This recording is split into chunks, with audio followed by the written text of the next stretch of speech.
बिस्मिल्लाहिर्रहमानिर्रहीम। कल हमने सेट थ्योरी को शुरू किया था, सेट थ्योरी का इंट्रोडक्शन पढ़ा था। आज हम कंटेंट्स उसके स्टार्ट करेंगे। First chapter is sets and basic operations on sets.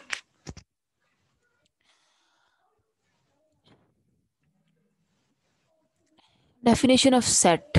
What is a set? 5-6 class से हम ये डेफिनेशन पढ़ना शुरू कर देते हैं और यही डेफिनेशन हम पढ़ते हैं कि set is a well defined collection of objects. Set is a well defined collection of objects. अब इसमें इस डेफिनेशन में दो बातें गौर के काबिल हैं कि हम क्यों हमेशा वेल डिफाइंड कहते हैं। और कलेक्शन तो अंडरस्टूड है ना, सेट है तो कलेक्शन ऑफ ऑब्जेक्ट्स है। वेल डिफाइंड क्यों हम कहते हैं, इसकी क्या वजह है? तो इसको हम देखते हैं कि क्यों हम सेट ऑफ ऑब्जेक्ट्स को हम वेल डिफाइंड ही क्यों, वेल डिफाइंड ऑब्जेक्ट्स की ही कलेक्शन क्यों कहते हैं। Simply we can say that a set is a collection, but what type of collection? कैसी कलेक्शन, क्या खासियत है उस कलेक्शन की? ऐसी कलेक्शन ऑब्जेक्ट्स की, ऐसी कलेक्शन जिनके ऊपर कोई प्रॉपर्टी, कोई खास प्रॉपर्टी जो है वो स्पेसिफाई करवाई हुई हो। First we specify a common property among things and then we gather up all the things that have this common property। यानी कि कोई एक बंदा आपको कहता है कि ये एक खास प्रॉपर्टी है। अब आपने क्या करना है, एक कलेक्शन बनानी है ऑब्जेक्ट्स की जो उस खास प्रॉपर्टी को सेटिस्फाई कर रहे हो। अगर आप उस खास प्रॉपर्टी को मद्देनजर रखते हुए ऑब्जेक्ट्स की एक कलेक्शन बना दें, एक जगह पे इकट्ठे कर दें, तो आप कहेंगे कि this is a set. So it is just things grouped together with a certain property in common. Well defined means a certain property, well defined means a certain property, एक खास प्रॉपर्टी जिसके अंडर हम objects को collect कर रहे हैं। For example, if you are asked to make a collection of the items you wear, तो उसमें हैट, शर्ट, जैकेट, पैंट्स, ये सारी चीजें और बहुत सारी और चीजें शामिल हो जाएंगी। तो then this will be a set. और इसकी खास प्रॉपर्टी, इसका वेल डिफाइंड होना क्या है? इसका वेल डिफाइंड होना ये है कि इसके ऊपर एक खास प्रॉपर्टी है और वो प्रॉपर्टी ये है कि आइटम्स यू वेयर। इसी तरह से एक और एग्जांपल है types of fingers.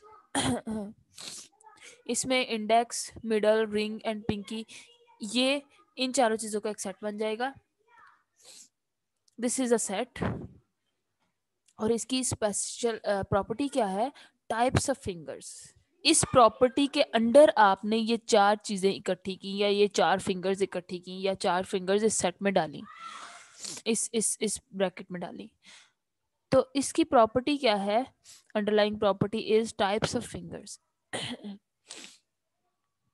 The objects are called the elements are members of the sets. अब ये शर्ट इस सेट का पार्ट है, तो हम कहेंगे कि this is an element of this set. Cap इस सेट का पार्ट है, will say cap is a element of this set. Element और member. Here we are given the 10 examples of sets. First is the numbers 1, 3, 7 and 10. The solutions of the equation this, इस equation के जितने भी solutions हो सकते हैं, solution means x की वो सारी वैल्यूज जो इस इक्वेशन को सेटिस्फाई कर रही हैं, उनका set. The vowels of the English alphabet AEIOU, the people living on the earth, this is a property under which we will make a set, people living on the earth. The students Tom, Dick and Harry, the students absent from school, property क्या है? Students absent from school means एक खास दिन में जो students school में नहीं आए उनका सेट बना दें। The countries England, France and Denmark, the capital cities of Europe, the even integers, the reverse in the United states. अब देखें कि 1, 3, 5, 7, 9 ये सेट्स हैं। ये सेट्स है ना, एग्जांपल्स है सेट्स की। इनमें क्या है कि आपने उसकी एंटिटीज को या एलिमेंट्स को लिस्ट डाउन कर दिया। Means this set will be 1 3 7 and 10. This set will contain the elements A, E, I, O, U only. This set will contain elements Tom, Dick, and Harry only. This set will contain England, France, and Denmark only. This set will contain 2, 4, 6, and so on. All the even numbers. Saying, observe that the sets in the odd numbered examples are defined, that is, specified or presented by actually listing its members. Means odd numbers वालों में क्या किया है कि उनके members को list down कर दिया है। प्रॉपर्टी नहीं बताई जा रही है आपको, बल्कि डायरेक्टली उन्होंने उसके मेंबर्स को, जो सेट्स हैं उनके मेंबर्स को लिस्ट डाउन कर दिया कि ये मेंबर्स होंगे। ठीक है। और दूसरे जो इवन नंबर्स हैं उनमें देखें the solutions of the equation, क्या बताया गया है कि एक ऐसा सेट जिसके ऊपर क्या प्रॉपर्टी होनी चाहिए कि उसमें, उस सेट में जो भी एलिमेंट हो वो इस इक्वेशन का एक सॉल्यूशन होना चाहिए। जितने भी सॉल्यूशंस होंगे इस इक्वेशन के वो उस सेट में होने चाहिए, और उस सेट में जो भी एलिमेंट्स होंगे वो इस इक्वेशन के सॉल्यूशंस होंगे। Similarly the people living on the earth, जमीन पर जितने भी लोग रहते हैं उनका सेट बना दें। Similarly, the students absent from the school and so on. Sets in the even numbered examples are defined by stating properties or rules which decide whether or not a particular object is a member of the set. कि अब यहाँ पे अगर हमने देखा है तो हम अगर एक सेट बना रहे हैं, suppose you are given here a set, this is a set, तो आप इस सेट को देखते हुए आप अंदाजा लगा सकते हैं कि क्या ये वही सेट है जो हमें इस सेकंड में 2 में बनाने को कहा गया है। किस तरह से देखेंगे, उस सेट का पहला एलिमेंट देखेंगे, पहला एलिमेंट लेंगे और चेक करेंगे कि क्या वो इस इक्वेशन का सॉल्यूशन है। अगर तो वो इस इक्वेशन का सॉल्यूशन है तो यस वो मेंबर होगा। इसी तरह दूसरा एलिमेंट देखेंगे और उसको चेक करेंगे, अगर वो इस इक्वेशन का सॉल्यूशन होगा तो यस वो मेंबर होगा। और अगर सारे एलिमेंट्स उस सेट के इस इक्वेशन के सॉल्यूशंस होंगे तो वो यही इसी सेट को डिफाइन कर रहा होगा। इसका मतलब है कि यहाँ पे सेकंड, फोर्थ, सिक्स, 8 और 10th में हमें सिर्फ एक प्रॉपर्टी दे दी गई है जिसके अंडर ये डिसाइड किया जाएगा कि एक कोई पर्टिकुलर ऑब्जेक्ट किसी सेट का मेंबर होगा या नहीं होगा। Next is notation. नोटेशन किस तरह से डिनोट किया जाता है किसी सेट को। A set will usually be denoted by a capital letter. Set को हम आमतौर पे कैपिटल लेटर्स से, कैपिटल अल्फ़ाबेट से डिनोट करवाते हैं, A B X and Y and so on.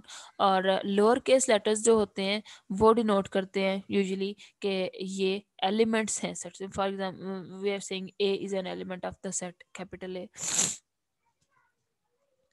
So there are essentially two ways to specify a particular set. There are essentially two ways to specify a particular set.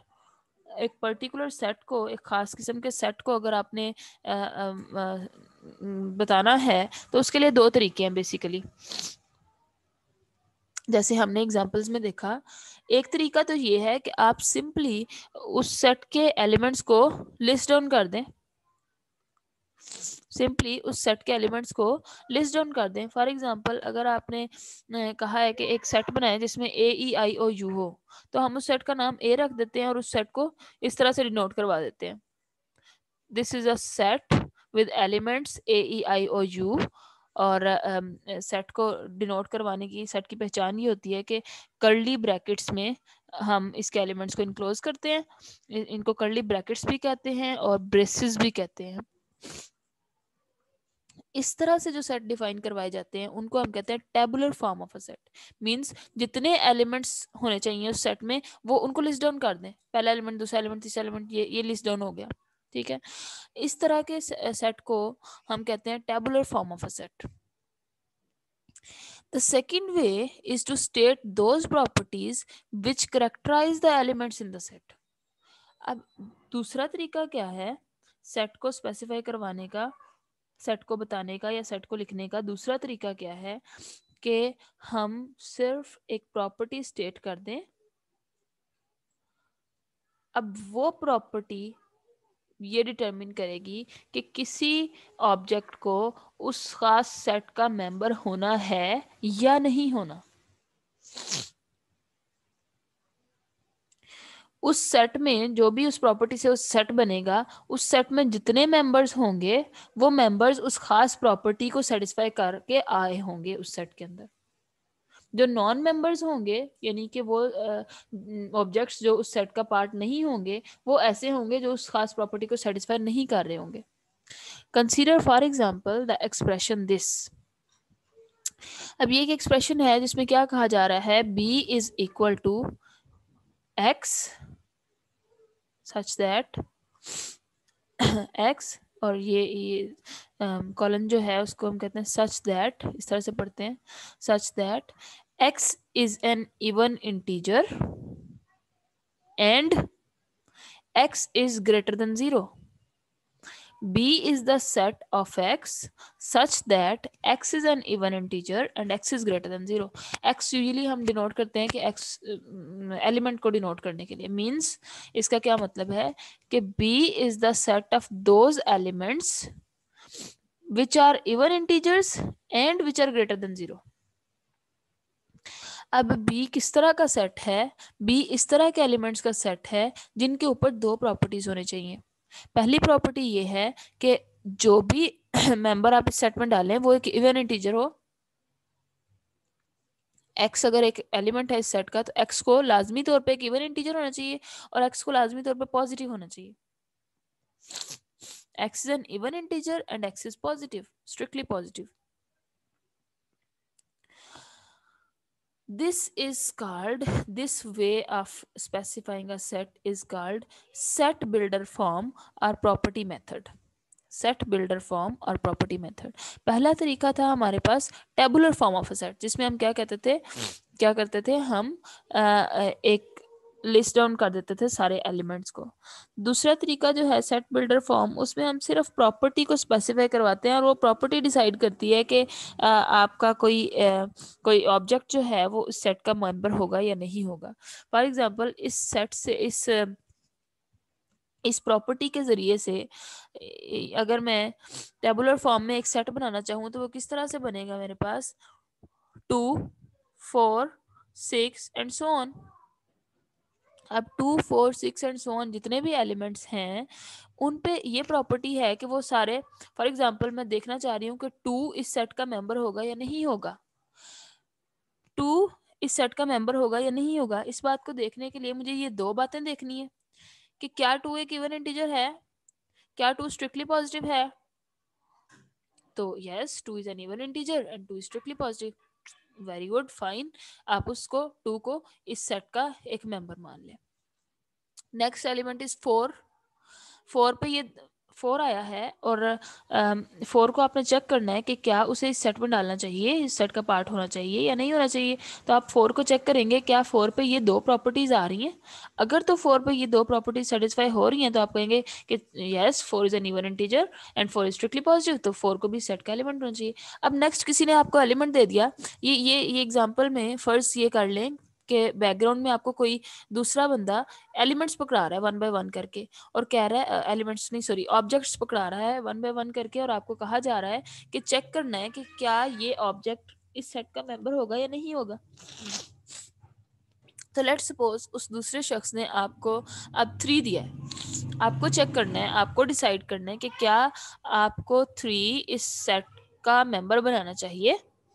तो हम दो properties check करेंगे, is 3 an even integer, is 3 strictly positive, 3 is an even integer, no 3 is not an even integer। तो चूंकि दो में से एक प्रॉपर्टी सेटिस्फाई नहीं हो रही, सेट का एलिमेंट होने के लिए जरूरी था कि ये दोनों प्रॉपर्टीज उस नंबर में उस ऑब्जेक्ट में पाई जाएं। तो चूंकि 3 में ये दोनों प्रॉपर्टीज सेटिस्फाई नहीं हो रही, इसलिए हम कह रहे हैं कि 3 is not a member of this set. Similarly दूसरे बंदे ने आपको -4 एक नंबर दिया और कहा कि चेक करें कि क्या ये इस सेट का मेंबर होगा या नहीं होगा।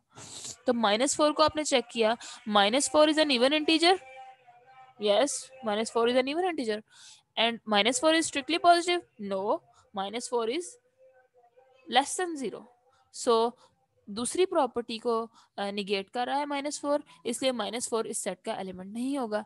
इसी तरह से -3 किसी ने दे दिया, -3 को चेक करना है तो दोनों प्रॉपर्टीज चेक करेंगे। -3 is an even integer, no, -3 is not an even integer and -3 is not strictly positive. So it means -3 इन दोनों प्रॉपर्टीज को सेटिस्फाई नहीं कर रहा है, इस वजह से वो इस सेट का मेंबर नहीं होगा।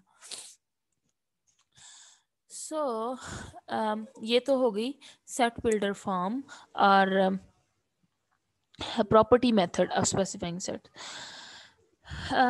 फिर बात ये है कि दो सेट्स को हम इक्वल कब कहेंगे। Two sets A and B are equal, written A is equal to B if they both have the same elements. A और B दो सेट्स इक्वल कब होंगे, अगर उनमें सेम एलिमेंट्स हैं। ए का हर सेम एलिमेंट्स होने का मतलब ये कि ए का हर एलिमेंट बी का भी एलिमेंट हो और बी का हर एलिमेंट ए का भी एलिमेंट हो और किसी में भी कोई एक्स्ट्रा एलिमेंट ना पाया जाए। जितने एलिमेंट्स ए में है उतने बी में, जो एलिमेंट ए में है वही बी में। तो इस तरह से क्या होगा कि हम कहेंगे कि ये सेट्स इक्वल हैं। फॉर एग्जाम्पल अगर दो सेट्स आप ले लें 1 2 3 4, first set and second set is 1 2 3 4. These sets are equal because in first set 1 2 3 4 are the same, exactly same elements that are in the second set 1 2 3 4. So in that case these two sets are equal. The negation of A is equal to B is written as A is not equal to B. ये vertical line या slanted line जो है, ये वाली line ये equal के ऊपर लगी हुई, ये शो कर रही है कि ये दो सेट्स इक्वल नहीं हैं। इट मीन्स इक्वल ना होने का मतलब ये है कि ये प्रॉपर्टी सेटिस्फाई नहीं हो रही। They both don't have the same elements. उन दोनों में दो सेट्स इक्वल कब नहीं होंगे, इक्वल नहीं होंगे जब उनमें सेम एलिमेंट्स नहीं है। ठीक है, फॉर एग्जाम्पल अगर जैसे हमने पहले देखा था 1 2 3 4 और 1 2 3 4 ये दोनों सेट्स इक्वल थे। अब अगर पहले सेट में 1 2 3 4 एलिमेंट्स हैं, दूसरे सेट में 1 2 3 4 5 तक एलिमेंट्स हैं, तो चूंकि 5 एक ऐसा एलिमेंट है बी में, सेट बी में, जो कि सेट ए में मौजूद नहीं है, सेम नंबर ऑफ एलिमेंट्स नहीं है, सेम एलिमेंट्स नहीं है, तो इसका मतलब है कि वो सेट्स इक्वल नहीं है। The statement P is an element of A, or equivalently the statement P belongs to A, ये बताना कि P सेट A का एलिमेंट है। इसी बात को आप यूं भी कह सकते हैं P belongs to A, P belongs to set A। इस चीज को हम इस तरह से डिनोट करवाते हैं, ये नोटेशन होती है belongs to, P belongs to A। इसी तरह से कोई से दो एलिमेंट्स बिलोंग कर रहे हैं अगर ए से, तो हम यूं भी लिख सकते हैं A and B belongs to A. इसी तरह से अगर आपने बताना है कि P is not an element of A, P does not belongs to A, तो उसके लिए आप एक स्टैंडर्ड लाइन लगा देंगे इस नोटेशन के ऊपर, P does not belongs to A. Okay, now here are some examples which are going to explain the above definitions. First example is the set A can also be written as for example हमने वो ऊपर set देखा था जिसको हमने set builder form में लिखा था A is equal to AEIOU, sorry tabular form में लिखा था A is equal to AEIOU। अब इसी सेट को हम सेट बिल्डर फॉर्म में भी लिख सकते हैं, और सेट बिल्डर फॉर्म में हम किस तरह से लिखेंगे, सेट बिल्डर फॉर्म में हम लिखेंगे A is equal to X such that X is a letter in the English alphabet and X is a vowel। Means A उन एलिमेंट्स का सेट है जिनके ऊपर ये दो प्रॉपर्टीज पाई जा रही हैं। ठीक है, सो ये सेट भी उसी चीज को डिनोट कर रहा है जिसको means this is the set builder variant of that set A E I O U. Observe that B does not belongs to A. B does not belongs to A. Why? Because B is not a member of A. Why? Because B is not satisfying these two properties. B is a letter in the English alphabet, yes, but B is not a vowel.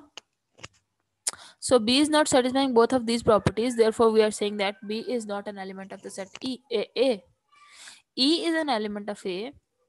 E is an element of A. Why? E belongs to a Y because E is a letter in the English alphabet, and as well as E is a letter in the English alphabet, E is also a vowel. So E is satisfying both of these properties. So E must be in the set A. Acha. Next example is we cannot list all the elements of the above set B, though we frequently specify the set by writing. अब finite और infinite sets कौन से होते हैं? Finite sets वो होते हैं जिनमें एलिमेंट्स की एक लिमिटेड तादाद मौजूद होती है. इन्फिनिट सेट्स वो होते हैं जिनमें एलिमेंट्स चलते जा रहे होते हैं. फॉर एग्जांपल हमने ऊपर ये सेट देखा था इवन नंबर्स का सेट 2 4 6 एंड सो ऑन. यहाँ पे हम सेट्स इस सेट के सारे एलिमेंट्स को लिस्ट डाउन नहीं कर रहे हैं, कर नहीं सकते हैं, लेकिन हमें पता है कि इस सेट के ऊपर स्पेसिफिक प्रॉपर्टी क्या है. इस सेट के ऊपर स्पेसिफिक प्रॉपर्टी ये है कि इसका हर आने वाला एलिमेंट पिछले से 2 यूनिट्स के फासले पे होगा. मींस हर दो एलिमेंट का आपस का डिफरेंस 2 होना चाहिए. इवन नंबर्स का सेट. तो यहाँ पे हम देख सकते हैं कि 8 belongs to be. 6 plus 2 is 8 and 8 will belongs to B, but 9 does not belongs to B. Similarly, if E is a set, E is equal to X such that X square minus 3X plus 2 is equal to 0.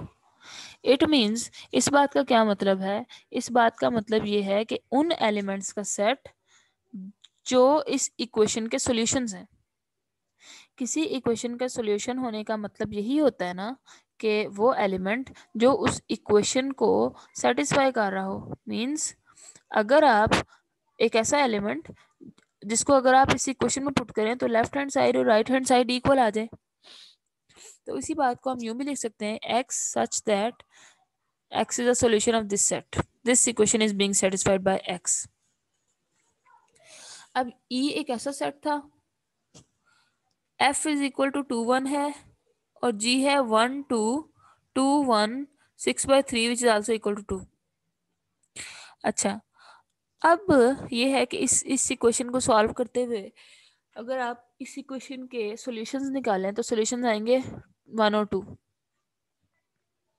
इस set में means 1 और 2 numbers होने चाहिए. एक और set दिया हुआ है जिसमें 1 2 ऑलरेडी पड़े हुए हैं और एक और सेट दिया हुआ है जिसमें 1 2 रिपीटेड फॉर्म में पड़े हुए हैं. 1 2 2 1 3. ये तीनों सेट सब इक्वल है. ये तीनों सेट्स क्यों इक्वल है? क्योंकि इन तीनों सेट्स में एलिमेंट्स 1 और 2 ही मौजूद है. अ सेट, ऑब्जर्व दैट, ये नोट करने वाली बात है कि a set does not depend on the way in which its elements are displayed. फर्क नहीं पड़ता कि आप 2 को पहले लिख लें या 1 को पहले लिख लें, कोई फर्क नहीं पड़ता. फर्क नहीं पड़ता कि आप 2 को 6/3 लिख लें या 2 ही लिखा रहने दें. ठीक है, तो इट मीन्स के जिस तरह भी लिखे या रिपीट हो रहे हो तो डजेंट मैटर. सेट के एलिमेंट्स 1 और 2 हैं बस. This is what matters. A set remains the same even if its elements are repeated or rearranged. This is the thing to be noted. A set remains the same even if its elements are repeated or rearranged.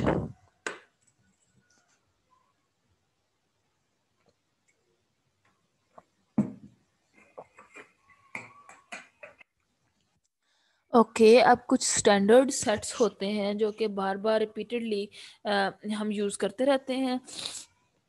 वो कुछ sets ये हैं. Natural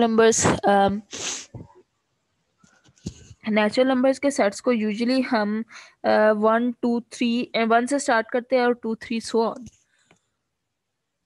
लेकिन इस book का जो author है वो n से नेचुरल नंबर्स को डिनोट करने की बजाय n से नॉन नेगेटिव इंटीजर्स, जिनको हम होल नंबर्स भी कहते हैं, n से वो इस सेट को डिनोट करवा रहा है. And denotes here in this book, her book में डिफरेंट क्राइटेरिया हो सकता है, ऑथर पे डिपेंड करता है, लेकिन इस बुक में हम n से नेचुरल नंबर्स के सेट को नहीं बल्कि नॉन नेगेटिव इंटीजर्स के सेट को, मींस जीरो भी इंक्लूड होगा जिस सेट में, उस सेट को हम n से डिनोट करवाएंगे. पॉजिटिव इंटीजर्स के सेट को हम p से डिनोट करवा रहे हैं, इंटीजर्स के सेट को हम z से डिनोट करवा रहे हैं, रैशनल नंबर्स के सेट को हम q से डिनोट करवा रहे हैं, रियल नंबर्स के सेट को हम r से, और कॉम्प्लेक्स नंबर्स के सेट्स को हम c से डिनोट करवाएंगे. Further on,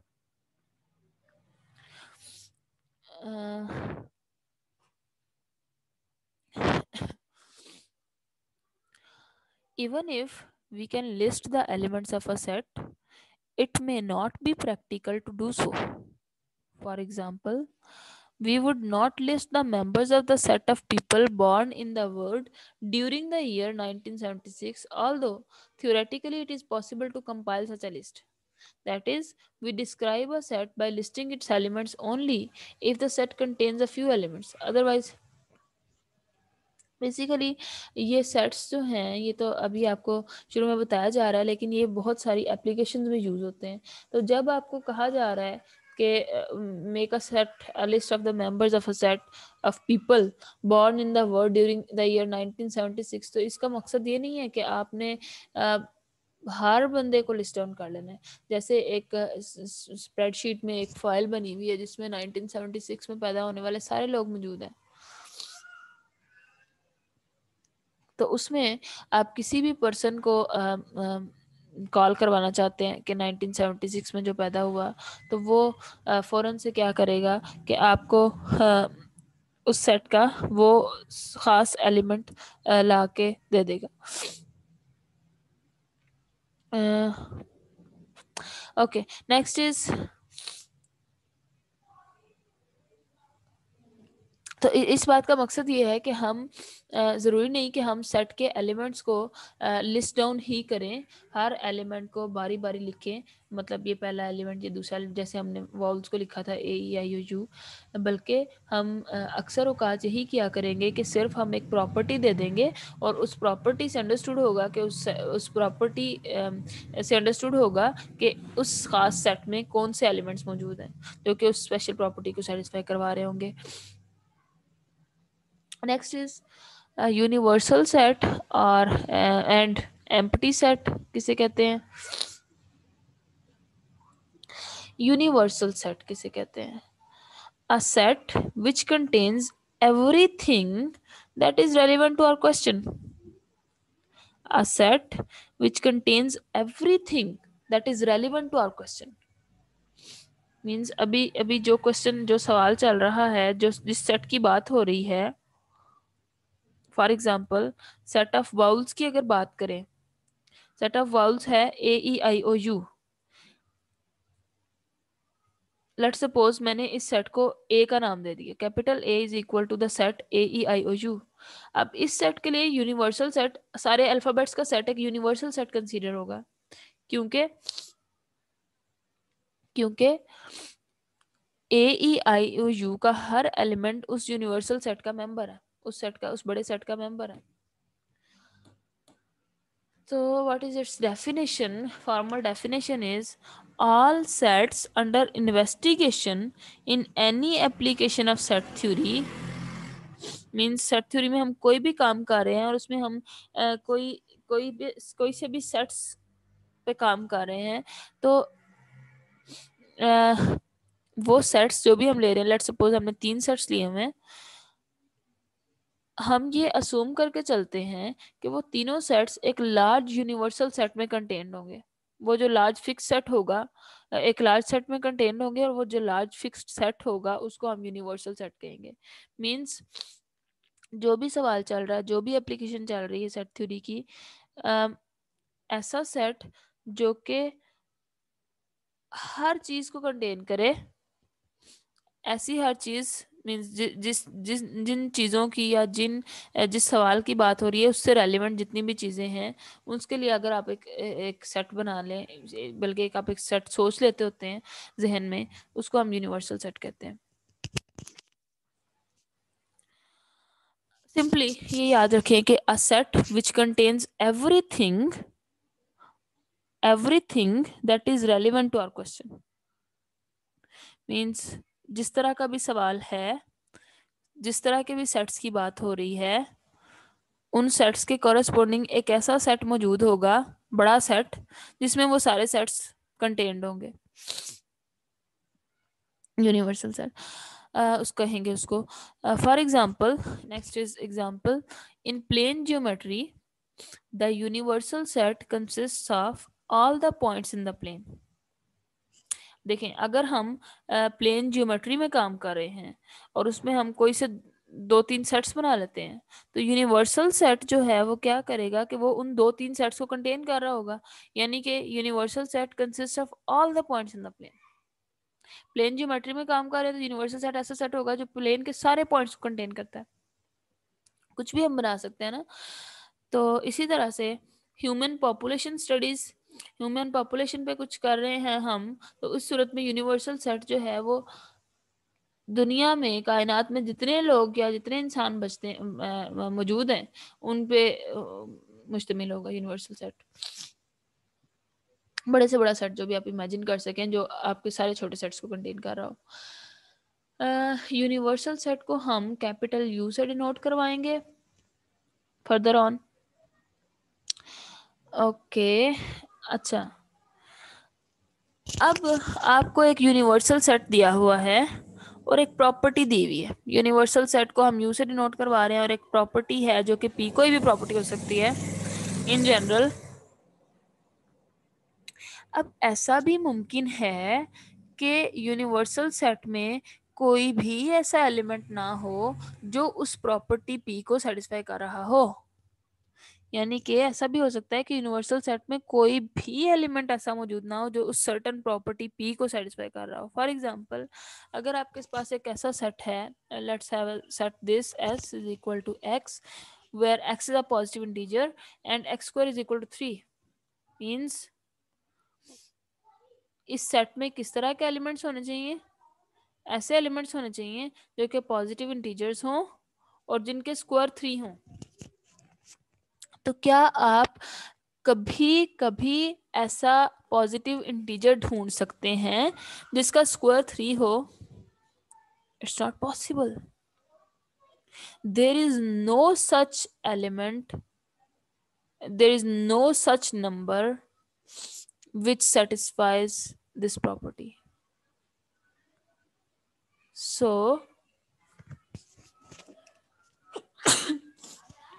we will say that this set has no element.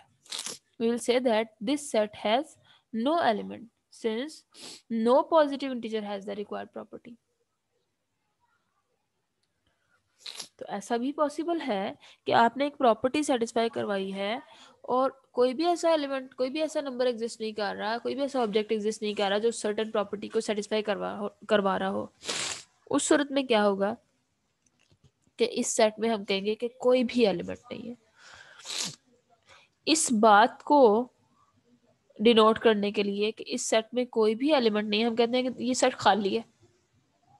Set में कोई भी एलिमेंट नहीं है, it means set is empty. Empty set और नल सेट, और इसको हम इस तरह से डिनोट करवाते हैं फाई, ग्रीक लेटर फाई। जब भी किसी सेट में कोई भी एलिमेंट नहीं होगा तो हम कहेंगे कि वो सेट एम्प्टी सेट है। ठीक है, तो अगर दो सेट्स एम्प्टी हैं, एस और टी, हमने कहा कि दो सेट्स हैं जो कि दोनों एम्प्टी हैं, तो एस और टी इक्वल होंगे। एम्प्टी सेट्स हैं तो एस और टी लाजमी तौर पे इक्वल ही होंगे क्योंकि दोनों खाली हैं, खाली सेट्स बराबर हैं। अच्छा, let's have a look at this.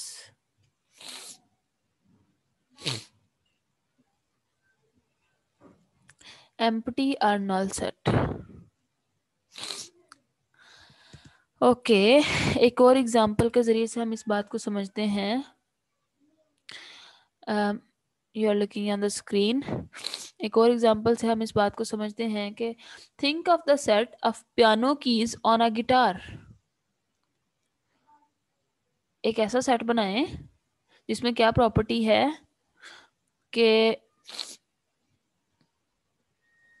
इस गिटार पे कितनी पियानो कीज है. पियानो कीज जो भी कीज हैं जो कि गिटार पे मौजूद हैं उनका एक सेट बना लें. लेकिन क्या ऐसा हो सकता है कि गिटार पे कोई पियानो कीज मौजूद हो?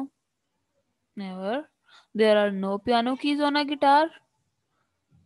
So what should we say? We should say that this set has no elements, and this is known as the empty set or null set. There aren't any elements in it. और आप remember एक बात याद रखने वाली है कि आप ये नहीं कह सकते कि this set has zero element. Zero is itself a number. अगर आप इस सेट में जीरो रख देंगे और आप कहेंगे कि zero this set has zero element, तो इसका मकसद ये होगा, मतलब ये होगा कि जीरो एक ऐसा नंबर है जो उस प्रॉपर्टी को सेटिस्फाई करवा रहा है.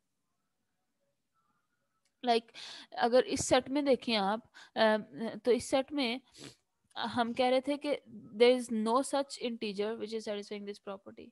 तो अगर आप इस सेट को कह दें कि s is equal to zero, तो जीरो रखने का मकसद मतलब ये होगा कि जीरो इस सेट का मेंबर है, लेकिन जीरो तो इस प्रॉपर्टी को सेटिस्फाई नहीं करता, इसकी प्रॉपर्टीज को सेटिस्फाई नहीं करता.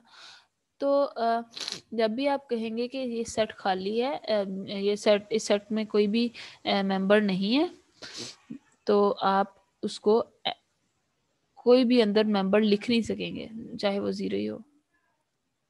उसमें कुछ भी नहीं है. हम कहेंगे उसमें उस सेट में कुछ भी नहीं है, कोई भी एलिमेंट मौजूद नहीं है. ओके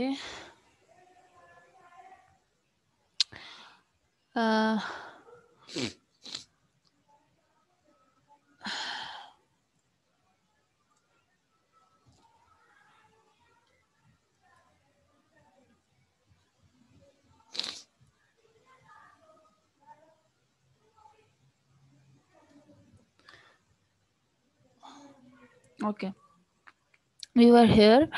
नेक्स्ट इज हमने देखा कि यूनिवर्सल सेट किसे कहते हैं.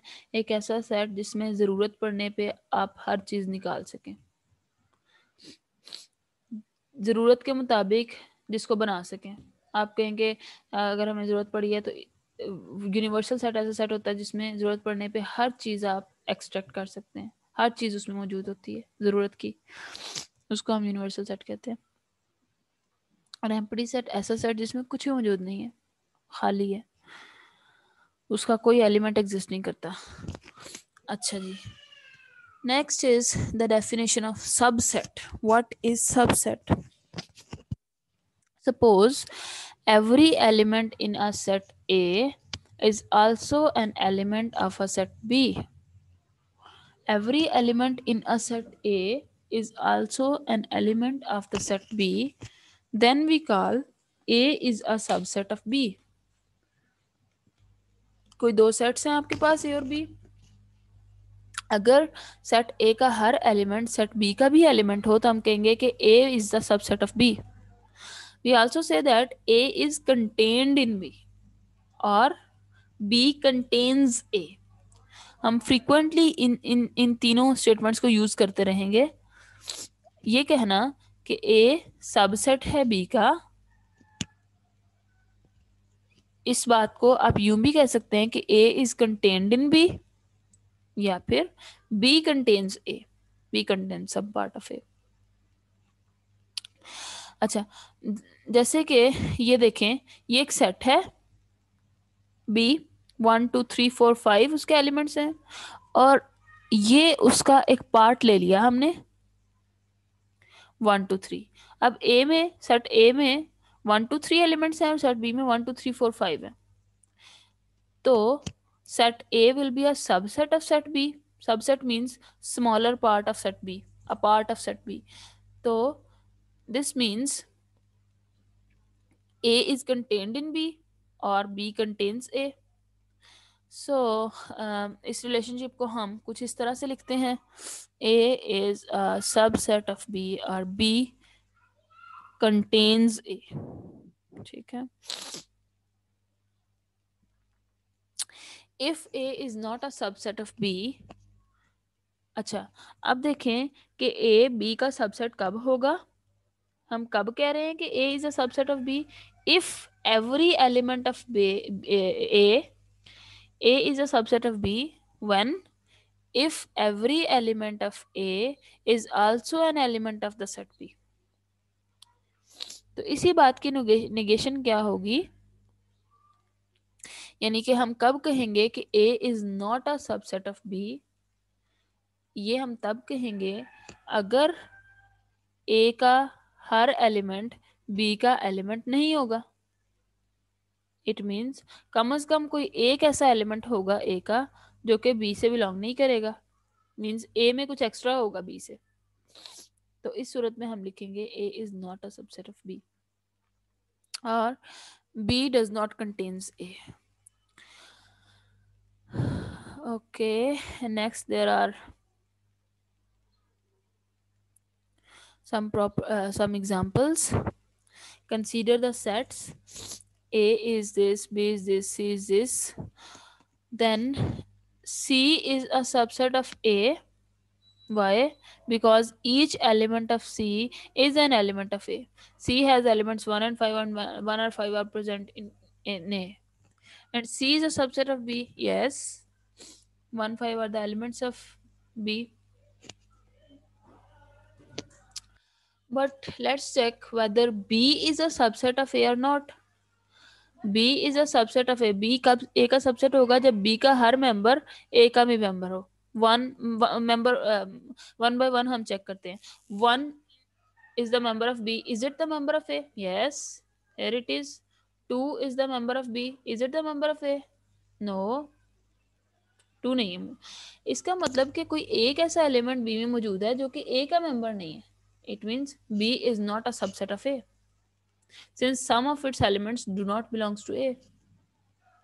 Definition को satisfy नहीं कर रहा है. Furthermore, since the elements in the sets A, B, C must also belongs to the universal set. हमने कहा है ना कि यूनिवर्सल सेट ऐसा सेट होगा जो इसको भी कंटेन कर रहा है, इसको भी कंटेन कर रहा है, इसको भी कंटेन कर रहा है. तो यूनिवर्सल सेट कम से कम ये सेट होना चाहिए. इस केस में हमारे पास ये यूनिवर्सल सेट है 1 2 3 4 5 6 7 8 9 क्योंकि ये सेट ये ऐसा सेट है जो कि इन तीनों सेट्स को कंटेन कर रहा है. इसको भी कंटेन कर रहा है, इसको भी कंटेन कर रहा है, इसको भी कंटेन कर रहा है. तो this is a universal set. इससे बड़ा कोई भी सेट यूनिवर्सल सेट कंसीडर होगा. कम से कम ये मेंबर्स लाजमी होने चाहिए यूनिवर्सल सेट में इस केस में. Okay, now P N G Q R define किए थे हमने पीछे. तो उसमें क्या है कि P था 0 1 2 3 एंड सो ऑन. N था sorry, P was 0 no, P was set of positive integers. P was starting from 1 1 2 3 and so on. N was starting from 0 0 1 2 3 and so on. Z was containing the negative integers too. Q was containing integers as well as rational numbers and R are real numbers. तो उन sets में ये relation पाया जा रहा है. अब ये देखें कि ये एक सेट है E और ये एक सेट है F. E is 2 4 6, F is 6 2 4. क्या ये सेट सबसेट है इसका? ये चेक करने के लिए हम वन बाय वन एलिमेंट्स को देखते हैं. 2 is an element of this. Is it an element of F? Yes, here it is. 4, yes, here it is. 6, yes, here it is. So जितने एलिमेंट्स E में मौजूद है उतने ही एलिमेंट्स F में मौजूद हैं. ठीक है, जो जो एलिमेंट ई में मौजूद है वो सारे एलिमेंट्स एफ में भी मौजूद हैं. तो it means E is a subset of the set F. चूंकि 2 4 6 ई से बिलोंग कर रहे हैं, वो एफ से भी बिलोंग कर रहे हैं, बल्कि इस केस में तो ई और एफ इक्वल भी हैं. तो इट मीन्स हर सेट अपना सबसेट होता है. Every set is a subset of itself.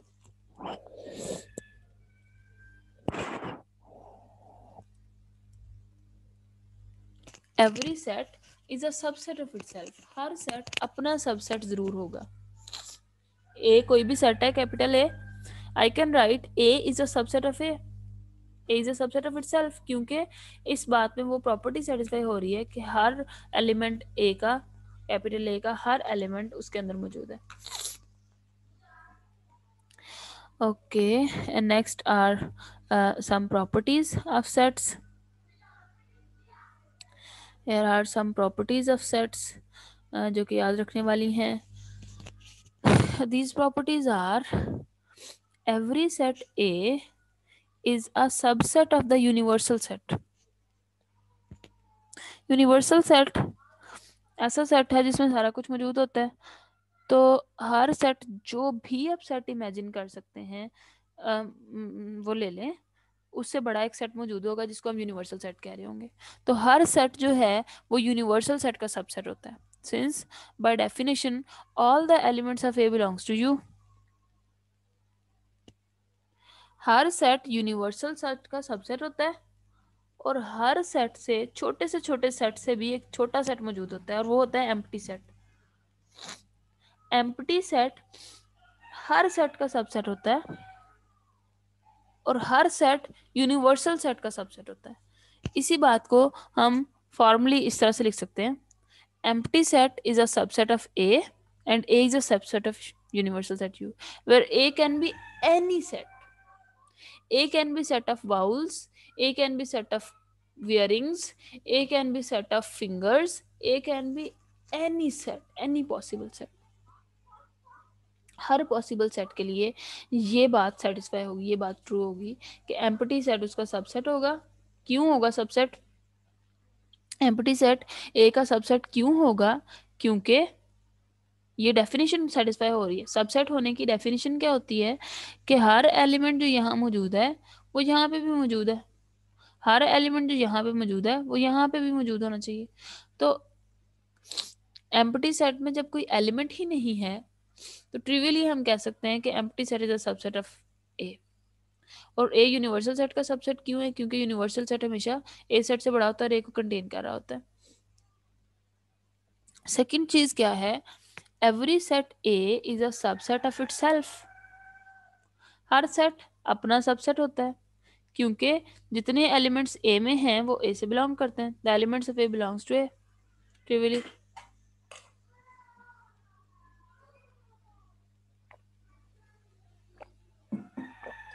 Third is,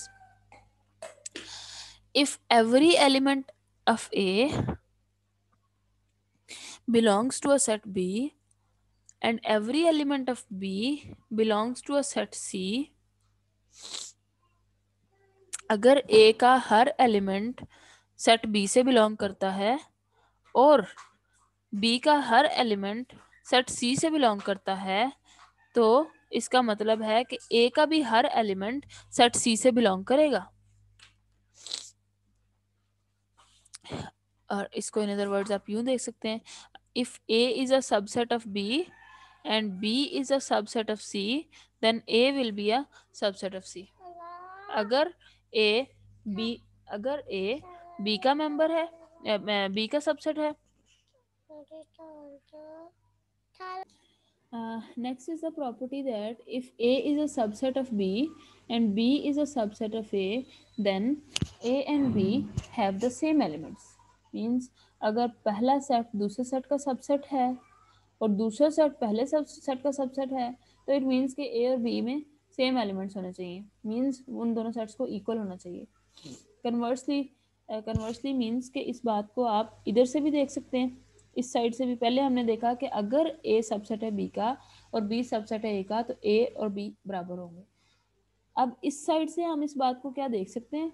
तो देख सकते हैं ए अगर बी के बराबर है तो ए सबसेट होगा बी का और बी सबसेट होगा ए का, क्योंकि हमने कहा हुआ ना कि हर सेट अपना सबसेट लाजमी होता है.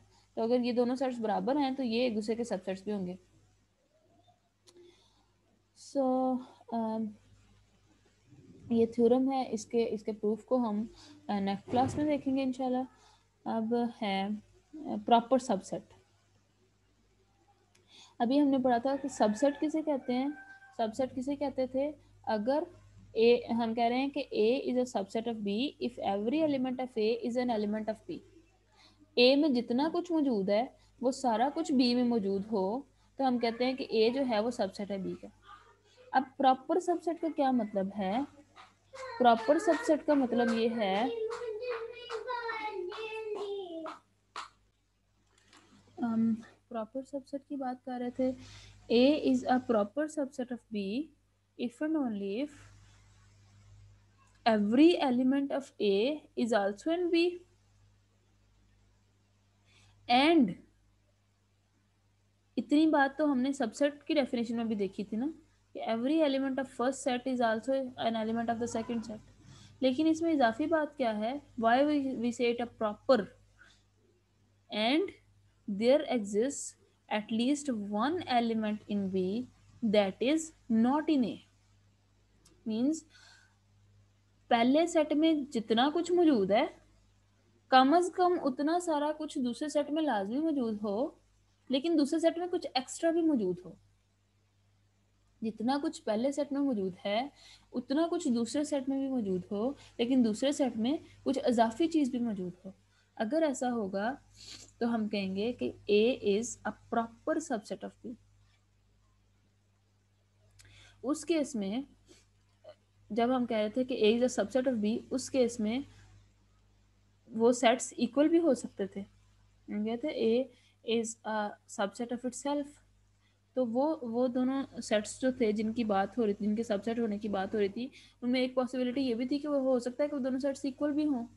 लेकिन प्रॉपर सबसेट होने का मतलब ये है कि वो सेट्स इक्वल नहीं हो सकते, दूसरे सेट में पहले सेट की निस्बत कुछ एक्स्ट्रा भी मौजूद होगा। If A is a subset of B, then it is still possible that A is equal to B.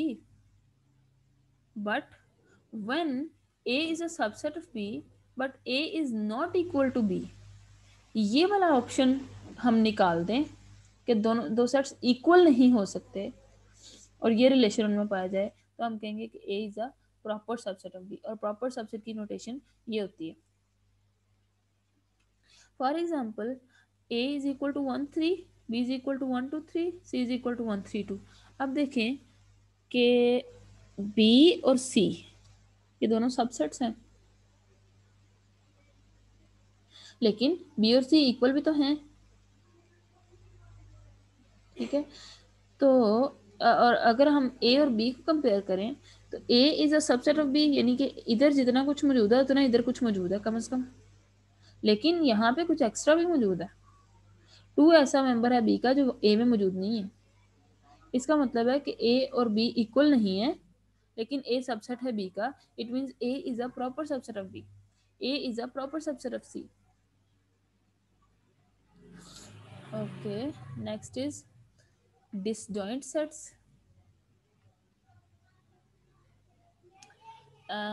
Disjoint sets. Two sets A and B are disjoint if they have no elements in common. Disjoint sets. Disjoint. Disjoint का मतलब होता है कि अलहदा अलहदा, अलग, different. दो sets A और बी डिस्जॉइंट कब कहलाएंगे, अगर उनमें कुछ भी कॉमन ना हो। फॉर एग्जाम्पल ये 3 सेट्स दिए हुए हैं ए बी सी, क्या ए और बी डिस्जॉइंट हैं। डेफिनेशन क्या है, they are disjoint if they have no elements in common, अगर उनमें कुछ भी कॉमन मौजूद ना हो। लेकिन यहाँ पे हम देखें तो 2 एक ऐसा एलिमेंट है जो ए का भी एलिमेंट है और बी का भी एलिमेंट है। मीन्स 2 एक कॉमन एलिमेंट है जो ए में भी मौजूद है और बी में भी मौजूद है। इट मीन्स ये सेट्स डिसजॉइंट नहीं है। 1 2 यानी ए और सी को अगर हम चेक करें तो 1 इज एन एलिमेंट ऑफ ए, क्या 1 सी का तो एलिमेंट नहीं, नहीं। 2 इज एन एलिमेंट ऑफ ए, क्या 2 सी का भी तो एलिमेंट नहीं, नहीं। और ए में इतने ही एलिमेंट्स है, सी में 4 5 6 7, 4 5 6 7 में से कोई भी एलिमेंट ए में मौजूद नहीं। इट मीन्स ए और सी जो हैं इनमें कुछ भी कॉमन नहीं है, इट मीन्स ए और सी डिस्जॉइंट है। इसी तरह से बी और सी को अगर हम देखें तो बी और सी, टू जो है वो बी में मौजूद है, सी में मौजूद नहीं है। फोर और सिक्स दो ऐसे एलिमेंट्स हैं जो बी में भी मौजूद है और सी में भी मौजूद है, यानी कि कॉमन है बी और सी में, इट मीन्स बी और सी डिस्जॉइंट नहीं है।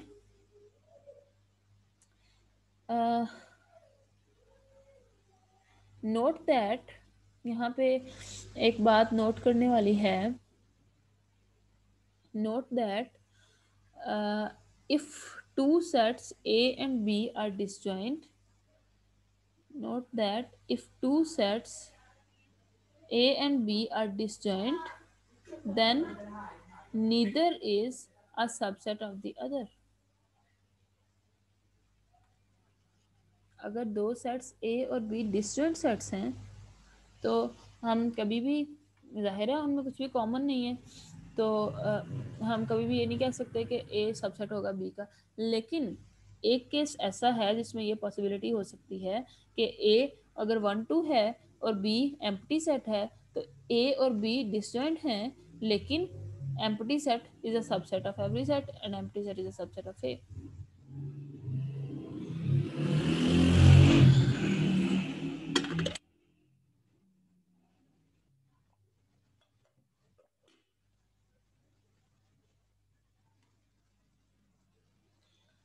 Next is Venn diagrams. Venn diagrams क्या होती हैं? हम सेट्स को पिक्टोरियली जब रिप्रेजेंट करते हैं, यानी कि pictorial representation of sets, pictorial representation of sets where sets are represented by enclosed areas in the plane is known as Venn diagram।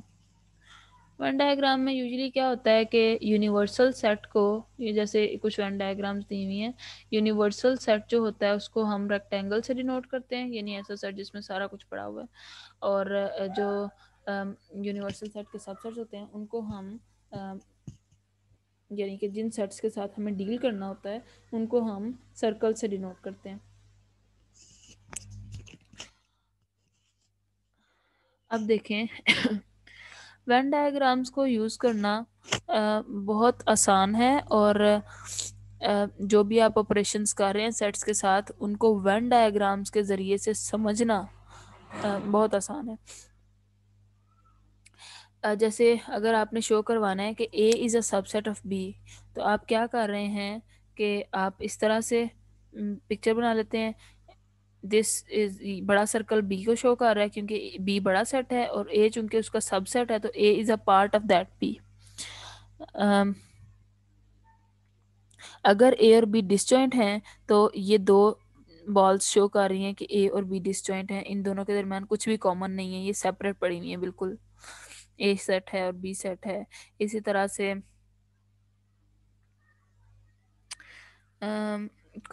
कोई भी दो सेट्स हैं ए और बी, तो हो सकता है कि ए और बी में कुछ एलिमेंट्स कॉमन हों, कुछ इधर हों, यानी कि जैसे कि हमने देखा कि अगर ए 1 2 3 4 है और बी 1 2 है, तो इसका मतलब है कि 1 2 ऐसे एलिमेंट्स हैं जो इन दोनों में कॉमन है, तो कॉमन एलिमेंट्स यहाँ पे होंगे।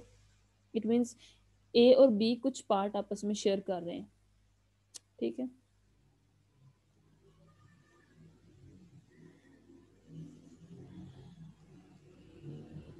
सो बाकी हम यहाँ से नेक्स्ट क्लास में देखेंगे इंशाल्लाह। और यहाँ तक आपने ये करना है कि आखिर पे, इस चैप्टर के आखिर पे एग्जांपल्स दी हुई हैं,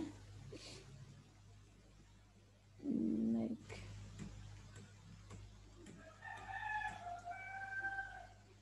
here they are, solve problems, page number 14 पे सॉल्व प्रॉब्लम्स दी हुई हैं। इनमें से आपने देखना है कि जितनी प्रॉब्लम्स, जितनी डेफिनेशंस हमने कर ली हैं उनसे रिलेटेड जितनी भी प्रॉब्लम्स यहाँ पे मौजूद हैं वो आपने सारी समझ लेनी है। उनको अच्छे से देख लेना। अस्सलाम वालेकुम।